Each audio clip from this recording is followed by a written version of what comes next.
이를텐 가족 여러분, 안녕하십니까? 오늘도 우리 주변에는 많은 사건들이 일어나겠지요? 그러나 우리는 그 사건들만 보는 사람들이 아니라 사건들 속에서 하나님의 계획과 섭리를 발견할 줄 아는 사람, 그런 영적인 통찰력과 믿음이 있는 사람들이어야 합니다. 성령 충만하시고 하나님의 음성을 들으실 수 있는 복된 하루가 되시기를 간절히 바랍니다.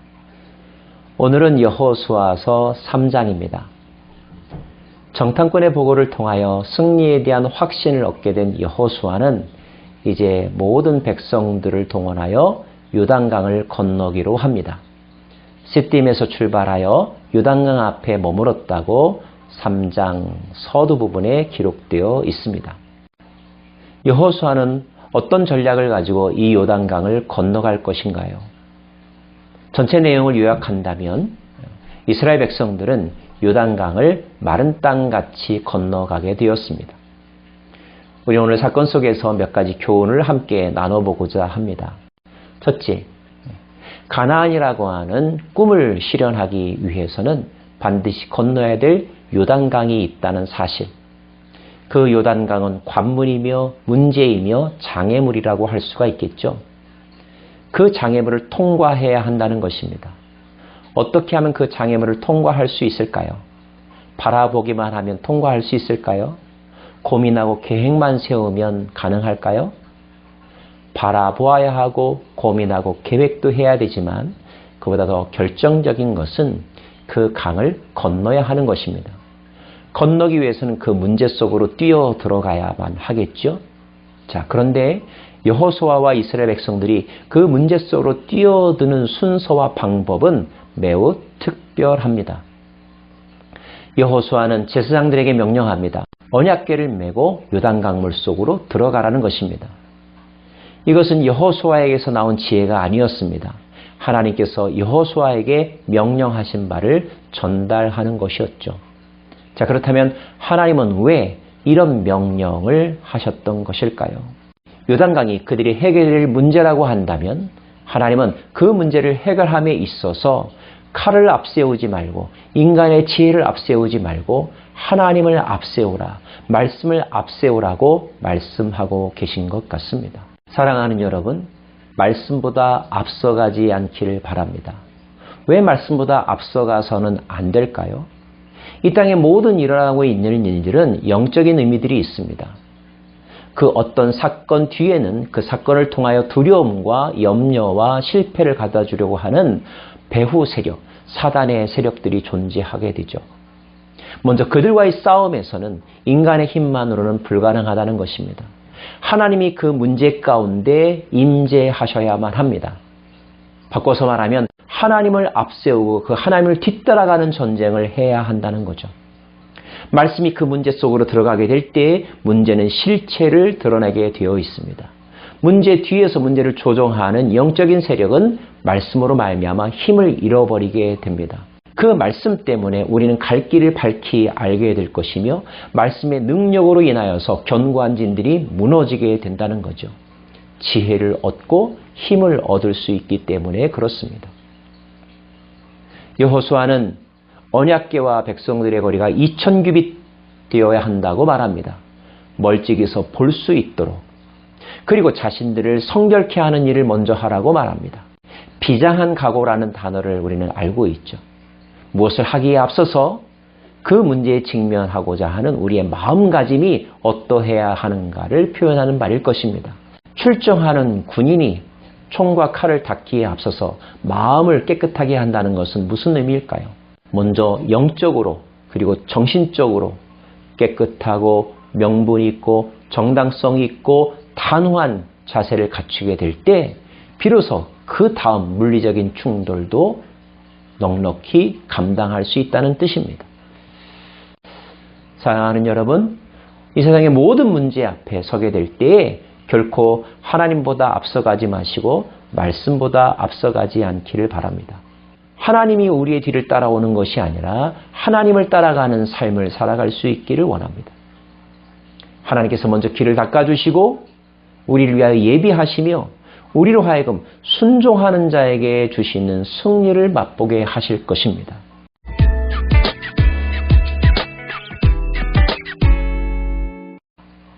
또 한 가지, 이 언약궤는 가장 먼저 요단 강물 속으로 들어갔고 이스라엘 온 회중이 건너는 마지막 순간까지 그 강 한가운데 있었다는 사실입니다. 어떤 사람들은 처음에 시작할 때는 하나님을 찾습니다. 그러나 시작되고 나면, 게다가 어떤 사람들은 모든 일이 다 끝나고 난 다음에는 마치 언제적 일이었느냐는 듯이 하나님은 까마득하게 잊고 자기 소견에 옳은 대로 그 결과물들을 처리하는 경우들도 있습니다. 그러나 하나님의 사람은 그렇게 살아가지 않습니다. 하나님의 사람은 시작도 하나님과 함께, 과정도 하나님과 함께, 그리고 마지막 결과의 처리도 하나님과 함께, 하나님의 질서, 하나님의 뜻, 하나님의 원칙 안에서 모든 일을 수행한다는 것, 이것을 꼭 기억해야 할 것입니다. 세 번째, 만약에 여리고성의 정탐꾼이 이 모든 장면을 봤다면 그는 어떻게 생각했을까요?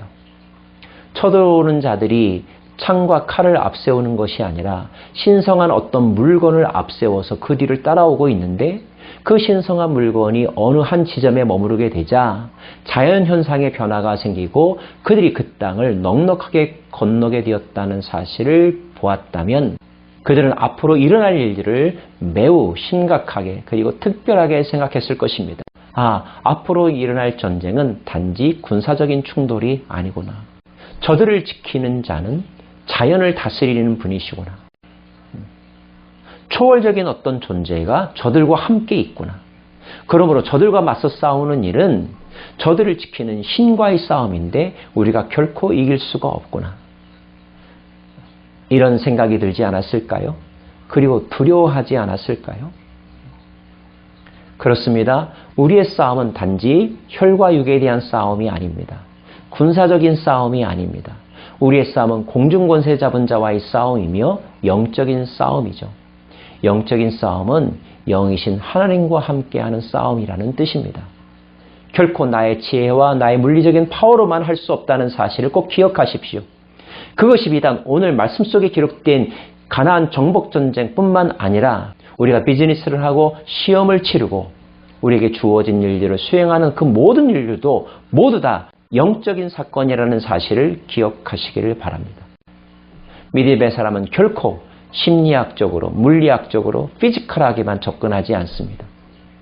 모든 것을 하나님의 관점에서 그리고 영적인 통찰력을 가지고 해석하고 먼저 자기 자신을 새롭게 하며 하나님의 뜻과 하나님의 정당성을 가지고 그 일에 뛰어든다는 사실을 기억하십시오. 그럴 때 하나님의 전능하심이 우리를 도와주실 것이며 우리는 의도하는 바 그 목적을 달성할 수 있는 것입니다.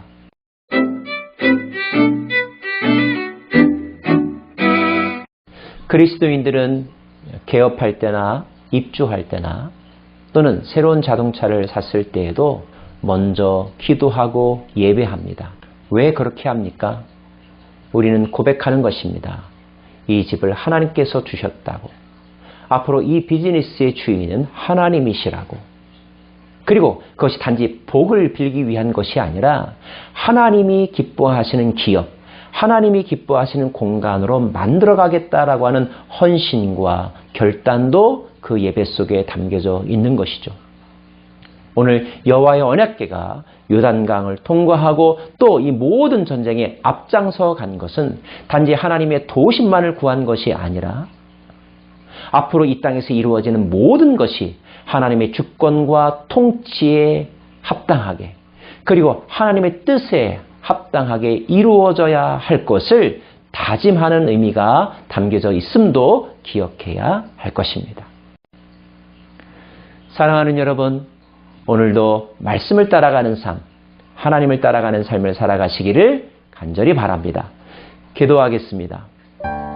하나님, 우리의 참된 리더는 바로 하나님이십니다. 우리는 하나님에게 민감하며 하나님을 따라가며 하나님의 원칙과 테두리 안에서의 삶을 살아가기를 다짐합니다. 주께서 앞서가실 때에 산을 낮추실 것이며 사막에 강을 내실 줄 믿습니다. 하나님의 승리에 동참하는 저희 인생 되게 하여 주옵소서. 그리고 오직 하나님만이 영광 받으옵소서. 예수님 이름으로 기도합니다. 아멘.